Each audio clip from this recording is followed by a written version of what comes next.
abriendo hoy tus ojos. Amigos de Buenas Nuevas, les damos la bienvenida.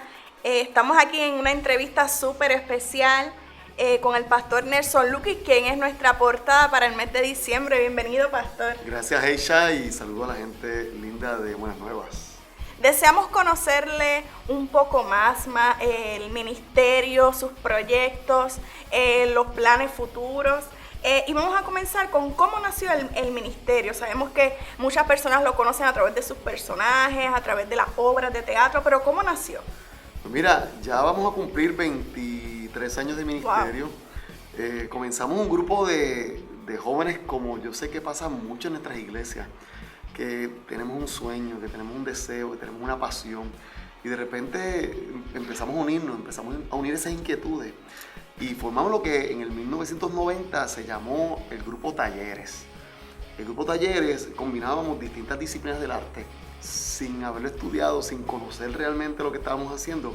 Era algo como intuitivo, era algo que entendimos que Dios había puesto algo en el corazón. Después fuimos profesionalizándonos, pero ese origen para mí es importante.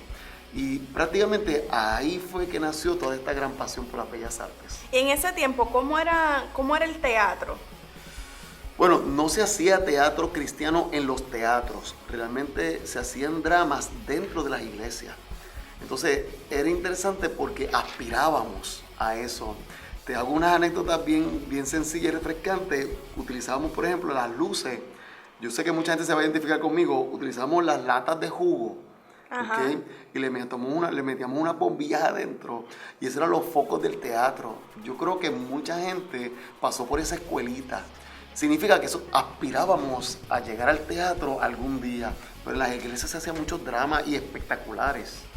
¿Y en qué tiempo entonces pasa de la iglesia al teatro y cómo fue esa transición?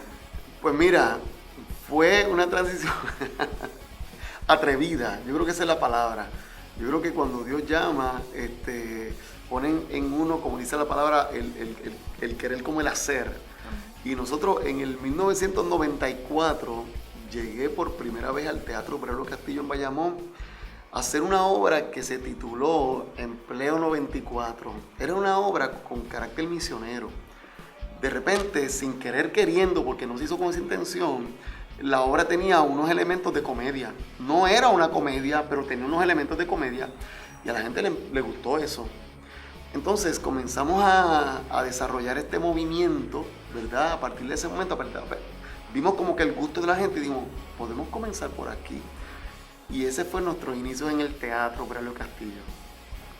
¿Y qué piensa ahora del auge que han tenido las artes en el cristianismo? Porque sabemos que sí, siempre en tiempos antiguos se repartían los tratados, a lo mejor se daba la palabra de casa en casa, pero ahora, como está incursionando las artes como método de evangelístico, ¿qué piensa de eso, de ese auge que está surgiendo? Mira, para mí el auge viene a raíz de que el pueblo cristiano se fue a educar.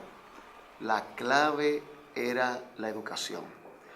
De ahí salen una serie de grupos, ¿verdad?, de jóvenes que ya entonces comenzaron a formalizar.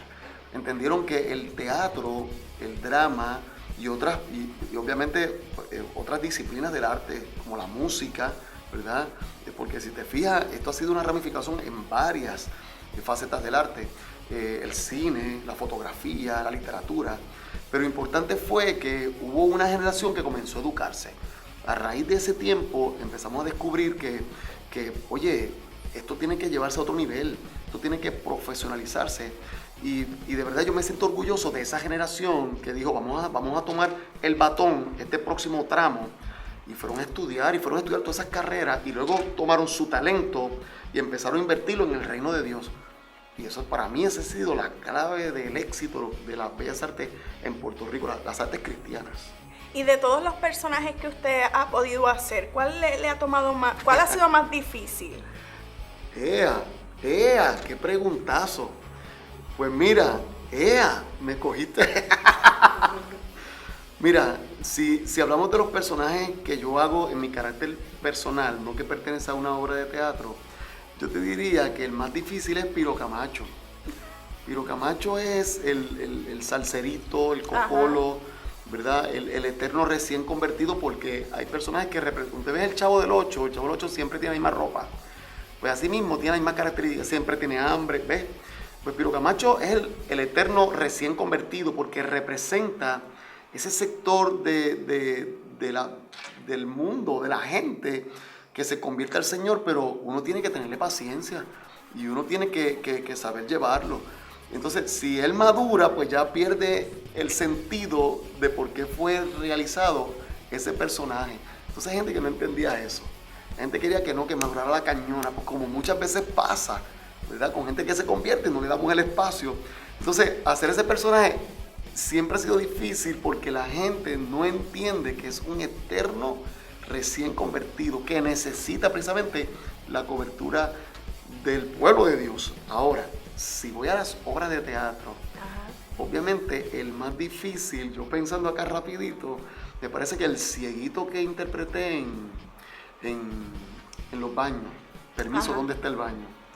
Porque interpretar un cieguito, de hecho, hubo personas que me corrigieron, hubo ciegos que fueron a la obra y no me podían ver, me escuchaban, pero fíjate qué interesante, la forma en como yo usaba el bastón, dando en el piso, a ellos, en el oído, me decían, ¿sabes? Ellos como que decían, no, él no está utilizando el bastón bien, tú sabes, la guía no la está utilizando bien.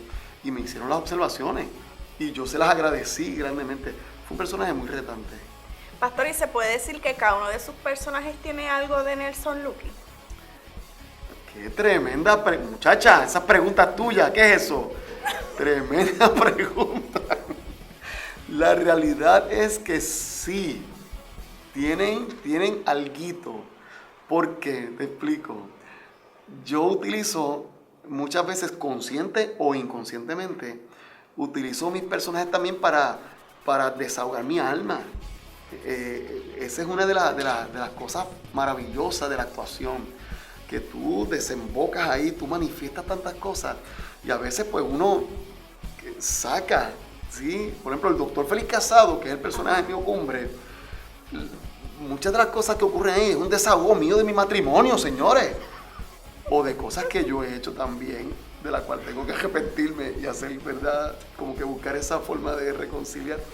Pero sí, la respuesta es tienen alguito, no necesariamente todos, pero yo creo que en una medida o en otra, alguito se escapa. Entonces, para dar esa exhortación final a esos jóvenes que tienen ese deseo en su corazón de llevar la palabra del Padre Celestial a través de las artes, ¿qué exhortación usted le da? Volvemos a lo que dijo ahorita, educación. Tenemos que educarnos. Tenemos que ser los mejores, pero no es suficiente con el talento. Ni siquiera es suficiente con el llamado. Me parece que cuando Dios te llama, Dios entonces va a demandar de ti. Yo creo que Dios posicionó en las Escrituras a muchos hombres y mujeres, no porque estuvieran educados, sino porque estaban dispuestos a dar lo mejor de ellos. ¿Y cómo uno hace eso?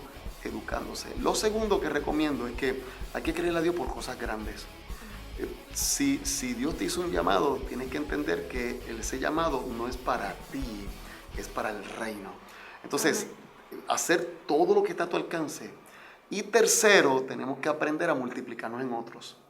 El que piense que yo soy el que llegué, el que sé, el que yo estudié, el que yo tengo la maestría, el doctorado, aquello, y no siembras ese conocimiento en otro y no te multiplicas, no vas a cumplir jamás el propósito de Dios. La multiplicación es clave también. Amén. Le damos las gracias, pastor, por haber sacado de su tiempo. No, a ustedes, la he pasado espectacular. Ustedes siempre nos cubren en los eventos, nos dan tanto cariño, nos dan tantas atenciones. Yo soy el que estoy agradecido por esta gran oportunidad. Las buenas nuevas, noticia que restaura y que desata bendición. Estas son las buenas